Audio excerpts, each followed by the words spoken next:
आगे ट्रैक्टर की चपेट में आने से सास और बहू दो महिला की घटनास्थल पर मृत्यु हो गई। सूचना पाकर डगरुआ पुलिस घटनास्थल पर पहुंच शव को कब्जे में लेकर पोस्टमार्टम हेतु भेजा गया। घटना की बाबत करयात गांव निवासी मोबदीर आलम ने बताया कि मैं मोटरसाइकिल पर अपनी मां रेहाना खातून और भाभी हुस्न आरा को लेकर मजगमा गांव मेरठ में जा रहा था। ज्यों ही करयात गांव से आगे बढ़ा, आगे जा रही ट्रैक्टर को सड़क चौड़ी कम होने के कारण हॉर्न दिया तो वो थोड़ा साइड किया तो मैं मोटरसाइकिल ज्यों ही आगे बढ़ाया त्यों ही ट्रैक्टर पुनः आगे मोड़ दिया, जिससे मैं मोटरसाइकिल लेकर कच्ची में गिर गया। मोटरसाइकिल पर बैठी मेरी मां और भाभी रोड पर गिरने से ट्रैक्टर की चपेट में आने से घटनास्थल पर ही मृत्यु हो गई। मृतक रेहाना खातून उम्र 55 वर्ष, पति सैफुल और हुस्न आरा 21 वर्ष, पति रौजिद, ग्राम करयात वार्ड 06 का निवासी बताया गया। वहीं घटना की सूचना सुन ग्रामीणों की भीड़ जमा हो गई। परिवार में शोक की लहर दौड़ गई। अरिया दस्तक न्यूज से शिवम पोद्दार की खास रिपोर्ट।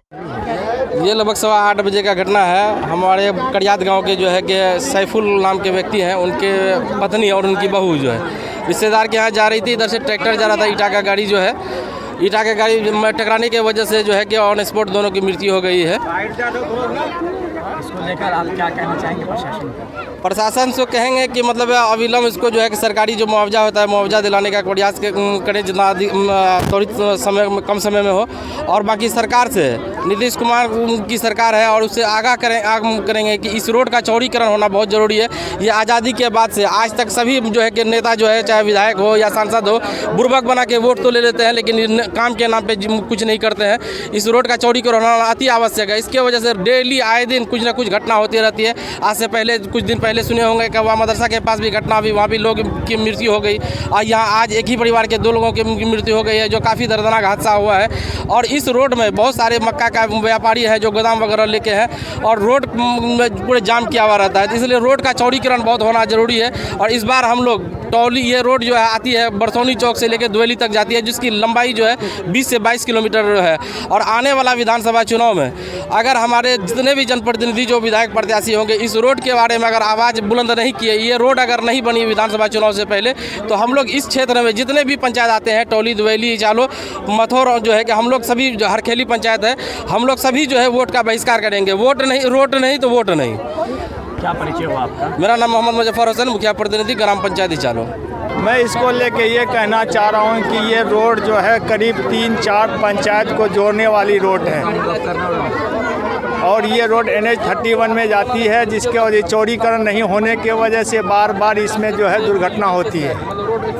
और इसमें जो है प्रशासन भी जो लापरवाही करती है, जो कि मक्के का सीज़न है, अभी खेती का सीज़न है, लोग इस रोड से जाना आना है और उस पर प्रशासन इस पर कोई कार्रवाई नहीं करती है, ना सरकार इसको देख रेख करती है। और ये PWD में आती है ये सड़क, PWD में आती है, लेकिन सड़क से भी खत्म, लेकिन ग्रामीण सड़क से भी ख़त्म है ये सड़क। और इसको चौड़ीकरण करना निहायत जरूरी है। अगर चौड़ीकरण नहीं करेंगे तो हम लोग जो है इसके लिए आवाज़ उठाएंगे। बरसों से जो मांग हो रहा है इस तरह के सांसद हो या विधायक हो, आज तक उन लोगों ने इसमें तो लोगों के द्वारा अब तक क्या प्रतिक्रिया रखी? इसमें से तो 3-4 बार इसका नापी भी होके जा चुका है। पता नहीं प्रशासन क्या कर रहा है इसके लिए।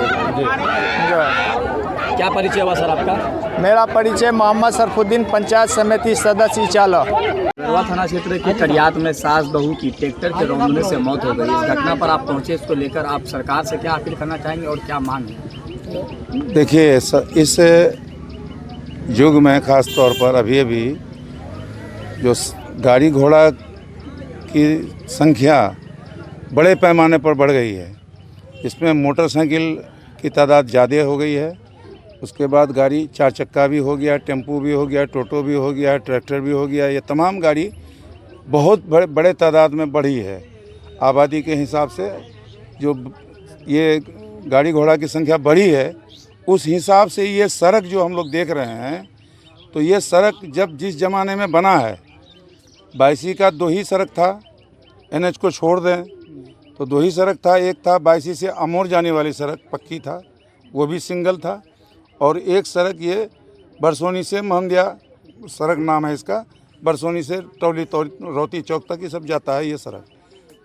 तो ये सड़क भी शुरू से ही इसका जो है मतलब चौड़ीकरण नहीं हो सका। चौड़ीकरण के लिए हमने बहुत बार विधानसभा में भी सवाल उठाया, लेकिन चौड़ीकरण के लिए उसका जवाब था कि बगल में शायद बिशनपुर परसराई के पास या और कहीं कहीं होगा जो खाते की ज़मीन है। तो हमने कहा था कि भाई खाते की ज़मीन है तो उसको एक्वायर कीजिए, उसको एक्वायर करके ज़मीन को जो है मैंने लीजिए और सड़क को चौड़ा कीजिए। अभी का ज़माने में तो मतलब चौड़ी सड़क भी कम पड़ रहा है, तो चौड़ी सड़क होना बहुत ज़रूरी है। इसके लिए हमने एक बार हाल ही में हमने इस आवाज़ को उठाया था। अब अगर आज के तारीख में जो यहाँ घटना घटी है, मैयत में ये लोग जा रही थी, उसके साथ एक लड़का था जो गाड़ी चला रहा था, वो बाल बाल बच गया है। ये दोनों जो सास बहू है दोनों की मृत्यु हो गई है और बुरी तरह से घायल मैंने सर उड़ भी काफ़ी जगह जख्मी है। तो इस हालत में हम लोग ये कहेंगे कि सड़क की चौड़ीकरण अगर नहीं होता है तो बड़े पैमाने पर फिर आंदोलन हम लोग करेंगे इंशाअल्लाह। ये बड़े पैमाने पर आंदोलन होगा इस सड़क को चौड़ीकरण करने के लिए। बताया जा रहा था चौड़ीकरण को लेकर जो कागजी प्रक्रिया थी वो हो चुके हैं, इसमें क्या सच्चाई है? क्योंकि सोशल मीडिया पे लगातार उस प्रक्रिया को कागज जो आया था लेटर पैड को जो है वायरल किया जा रहा था। देखिए हम लोग नेता सब जो है ना करते हैं कि अपने पैड छाप के जो है लिख देते हैं कि हाँ सब कुछ हो गया है। किसी दिन होना है, जब आवाज़ बार बार उठा रहे हैं हम लोग तो किसी दिन होना है, लेकिन ये हो गया है ऐसी बात नहीं है। अगर हो गया है तो हम आपको एक हफ्ते के अंदर सरकार का जहाँ सरकार का कार्यालय है, मेन कार्यालय, वहाँ से हम आपको पता करके हम लोग बता सकते हैं। और फिर हम पटना जा रहे हैं 2-3 दिन में, पटना जाके हम इसको क्लियर हम समझा देंगे कि क्या करना है। और इस सड़क का चौड़ीकरण बहुत ज़रूरी है।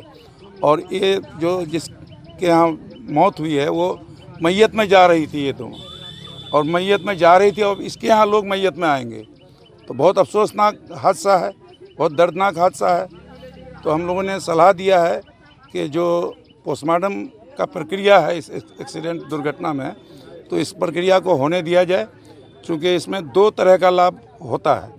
एक मैंने सरकार का, बिहार सरकार, भारत सरकार, इन लोगों का एक्सीडेंटल जो लाभ है, अनुदान है, वो मिलता है। और दूसरा जो गाड़ी वाले का इंश्योरेंस रहता है अगर, तो उसमें भी मोटा रकम उसमें भी मिलता है। तो इसमें कोई आनाकानी ना करे। और वहाँ पोस्टमार्टम में ज़्यादा कुछ होता नहीं है, बहुत बेइज्जती वाली बात नहीं है कि बेइज्जती वाली बात है, बेइज्जती वाली बात नहीं है। इसलिए पोस्टमार्टम होना चाहिए, नियम का पालन हम लोगों को भी करना चाहिए। और आखिरी बात हम कह के अपनी बात ख़त्म करते हैं कि इस सड़क का चौड़ीकरण होना ज़रूरी है। गाड़ी घोड़ा के हिसाब से आबादी जो बढ़ी है उसके हिसाब से गाड़ी का चौड़ीकरण, रोड का चौड़ीकरण होना अनिवार्य है। और चौड़ीकरण अगर नहीं होता है तो यहाँ हम लोग आंदोलन फिर दोबारा करेंगे, बहुत बड़े पैमाने पर करेंगे।